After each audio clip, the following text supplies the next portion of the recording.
മുതിർന്ന CPM നേതാവ് Shri M A baby ഇപ്പോ നമ്മോടൊപ്പം. ശ്രീ എം എ ബേബി, മനുഷ്യരെല്ലാവരും ഒന്നാണ്, അതാണ് എന്റെ മതം എന്ന് ഗുരു പറഞ്ഞിട്ടുണ്ട്. പല മതസാരവും ഏകമെന്ന് 1897 തന്നെ വിളംബരം ചെയ്തിട്ടുള്ള ആളാണ് നാരായണ ഗുരു. അപ്പോൾ സ്വാഭാവികമായി അദ്ദേഹത്തെ ഏതെങ്കിലും ഒരു മതത്തിന്റെയോ ജാതിയുടെയോ കള്ളിയിൽപ്പെടുത്തുക എന്നുള്ളത് ശരിയായ കാര്യവുമല്ല. ഇന്നലെ മുഖ്യമന്ത്രിയുടെ പ്രസംഗത്തെ തുടർന്ന് ഇപ്പോൾ സംഘപരിവാർ കേന്ദ്രങ്ങളൊക്കെ വിമർശിക്കുന്നത് മുഖ്യമന്ത്രി ശ്രീനാരായണീയരെ അവഹേളിച്ചു, അല്ലെങ്കിൽ ഈ സനാതന ധർമ്മത്തെ അവഹേളിച്ചു എന്നൊക്കെയാണ്. കാര്യമുണ്ടോ അതിൽ? അല്ല, ഇപ്പം എന്റെ സ്നേഹിതൻ ഇത്തരം വിഷയങ്ങളിൽ നല്ല പണ്ഡിതനായിട്ടുള്ള ശ്യാം സംസാരിച്ചതിന്റെ ഒരു ചെറിയ ഭാഗമേ കേട്ടുള്ളൂ. യഥാർത്ഥത്തിൽ അദ്ദേഹത്തിന് കൂടുതൽ സംസാരിക്കാൻ സമയം കൊടുക്കുന്നത് നല്ലതാണെന്നുള്ള അഭിപ്രായമാണ് എനിക്കുള്ളത്. പക്ഷെ നിങ്ങൾ എന്നിലേക്ക് വന്നതുകൊണ്ട് ഞാൻ ഇനിയിപ്പം ചുരുക്കത്തിൽ എന്റെ ഇതിനെക്കുറിച്ചുള്ള അഭിപ്രായം പറയാം. ഈ ഒന്ന്, ശ്രീനാരായണ ഗുരുവിന്റെ സന്ദേശം എന്ത് എന്ന് ആലോചിക്കുന്നവർക്ക് മുഖ്യമന്ത്രി പിണറായി വിജയൻ ഇന്നലെ പറഞ്ഞതിനെ കുറിച്ച് തർക്കമുന്നയിക്കാനുള്ള യാതൊരു പഴുതുമില്ല. നിങ്ങൾ തന്നെ പറഞ്ഞു, അദ്ദേഹം ഒരു കല്ലെടുത്ത് വെച്ച് ശിവപ്രതിഷ്ഠ നടത്തിയത് വളരെ പ്രസിദ്ധമാണല്ലോ. 1888 അപ്പോ അവിടെ എഴുതി വെച്ചിട്ടുള്ള വരികളും വളരെ വ്യക്തമാണ്. എന്നാൽ നമ്മൾ ഈ സനാതന ധർമ്മം എന്നൊക്കെ പറയുന്നവര് ഓർക്കേണ്ട കാര്യം, ജാതീയമായ ശ്രേണീബദ്ധമായ വേട്ടയാടലല്ലേ ഇന്ത്യയിൽ ഉണ്ടായിരുന്നത്. ഈ ജാതിയുടെ അടിസ്ഥാനത്തിൽ ഇപ്പോഴും പല ഗ്ലാസുകൾ വെച്ച് പിന്നെ ചായക്കടകൾ നടത്തുകയാണല്ലോ. കേരളത്തിലാണെങ്കിൽ അത് ചോദ്യം ചെയ്യാൻ പിന്നെ ചിന്തയും ചോരത്തിളപ്പുള്ള ചെറുപ്പക്കാരും കേരളത്തിലുള്ളത് കൊണ്ടാണ്. കേരളത്തിന് പുറത്തുള്ള ദക്ഷിണേന്ത്യൻ സംസ്ഥാനങ്ങളിൽ പോലും എത്ര മോശമായ വിധത്തിലാണ് ജാതി നടപ്പാക്കപ്പെടുന്നത്. അപ്പം സനാതന ധർമ്മം എന്ന് പറയുന്നത് ഈ ജാതീയതയെല്ലാം ന്യായീകരിക്കുന്നവരല്ലേ. ശംഭൂകന്റെ വസത്തെ ന്യായീകരിക്കുന്നതല്ലേ ഈ സനാതന ധർമ്മം. ശൂദ്രം അക്ഷര സംയുക്തം ദൂരത പരിവർജയലെന്നായിരുന്നില്ലേ? അക്ഷരം പഠിച്ച് ശൂദ്രനെ ആട്ടിപ്പായിക്കണമെന്നായിരുന്നില്ലേ ഈ സനാതന ധർമ്മത്തിന്റെ അനുശാസനം? അതെല്ലാം മാറിയത് ഐക്യത്തിനെതിരായി ഇത്തരത്തിലുള്ള ജാതീയ വ്യത്യാസങ്ങൾക്കെതിരായിട്ടുള്ള വലിയ പോരാട്ടങ്ങൾ നടന്നതിന്റെ ഭാഗമാണ്. ഇപ്പൊ ഇന്ത്യൻ ഭരണഘടന അനുസരിച്ചും തൊട്ടുകൂടായ്മയും തെറ്റിക്കൂടായ്മയും ശിക്ഷാർഹമാണ്.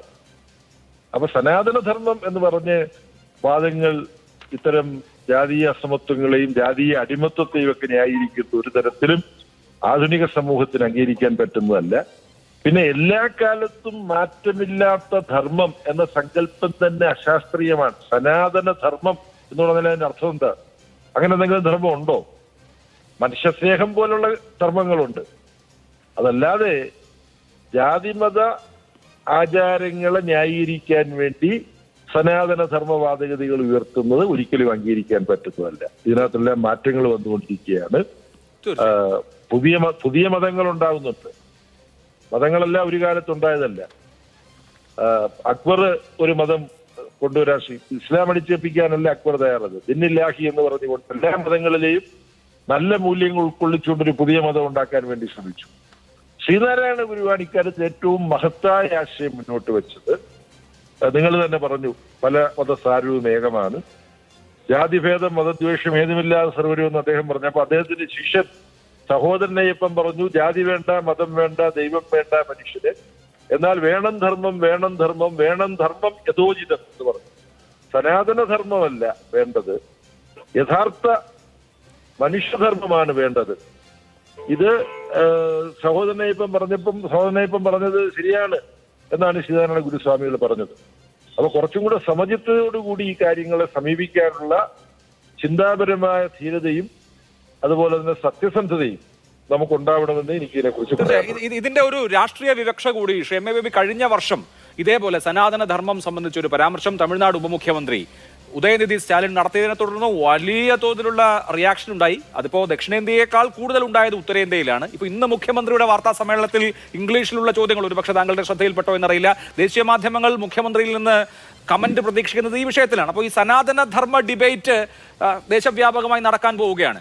അതിന്റെ കോണ്ടെക്സ്റ്റ് കേരളം മാത്രമായിരിക്കില്ല താനും. അപ്പോൾ ഇതിന്റെ ഒരു അന്തിമ ഫലശ്രുതി എന്താണ് എന്നുള്ളത് കൂടി ഒരു ചോദ്യമാണ്. സനാതന ധർമ്മ ചർച്ച ഒരിക്കൽ കൂടി തമിഴ്നാട് ഉപമുഖ്യമന്ത്രിയുടെ പ്രസ്താവന കഴിഞ്ഞു, ഇപ്പോ കേരള മുഖ്യമന്ത്രിയുടെ പരാമർശം വെച്ചും ദേശവ്യാപകമായി നടക്കാൻ പോവുകയാണ്. നമ്മൾ ഏത് വിഷയത്തെക്കുറിച്ചും ശാസ്ത്രീയമായി തുറന്ന മനസ്സോടുകൂടി ചർച്ച ചെയ്യണം. സനാതന ധർമ്മത്തെ ന്യായീകരിക്കുന്നവർക്ക് അവർക്ക് പറയാനുള്ള കാര്യങ്ങളെല്ലാം അവർ അക്കമിട്ട് എണ്ണി വിശദീകരിക്കട്ടെ. ജാതീയതയോടുള്ള സമീപനം എന്താണ്? അക്ഷരം പഠിക്കാൻ ശൂദ്രന് അവകാശമില്ല എന്ന് പറഞ്ഞതിന് അർത്ഥമെന്താണ്? പട്ടികജാതി പട്ടികവർഗ വിഭാഗങ്ങൾ ഈ ചാതുർവർണ്ണ സംവിധാനത്തിന് തന്നെ പുറത്താണ്. ഇതൊക്കെ ആയിരുന്നല്ലോ ഇന്ത്യ നടപ്പായിരുന്നത്. അതെല്ലാം അതേപടി തുടരണമെന്നാണോ ഈ സനാതന ധർമ്മക്കാർ വാദിക്കുന്നത്? അത് വാദിക്കട്ടെ. ആ സനാതന ധർമ്മത്തിന്റെ യാന്ത്രിക വ്യാഖ്യാനത്തിന്റെ അപാകതകളാണ് മുഖ്യമന്ത്രി പറഞ്ഞത്. അത് മുഖ്യമന്ത്രി പറയും. കാര്യം CPIM പോളിറ്റ് ബ്യൂറോ മെമ്പർ കൂടിയാണ് മുഖ്യമന്ത്രി. CPIM ഇതിനെക്കുറിച്ചുള്ള ധാരണയുണ്ട്. CPIM അനുകൂലിക്കുന്നത് മാനവികതയാണ്, മനുഷ്യസ്നേഹത്തെയാണ്. എല്ലാ മതത്തിലും വിശ്വസിക്കാനുള്ള അവകാശമാണ്. മതനിർമുക്തമായ ജീവിതം നയിക്കാൻ താല്പര്യമുള്ളവർക്ക് അതിനും അവകാശമുണ്ട്. വനവാസം നടത്തുന്ന രാമനെ ചെന്ന് സഹോദരൻ കണ്ടപ്പോൾ ചാർവാകന്മാർക്കൊക്കെ സുഖം തന്നെയാണോ എന്ന് രാമൻ ചോദിച്ച കാര്യം നമുക്ക് ഓർമ്മയുണ്ട്. ചാർവാകന്മാർ നിരീശ്വരവാദികളായിരുന്നു. ആ നിരീശ്വരവാദവും അംഗീകരിക്കുന്നതായിരുന്നു ഇന്ത്യൻ പാരമ്പര്യത്തിന്റെ ഒരു ഭാഗം.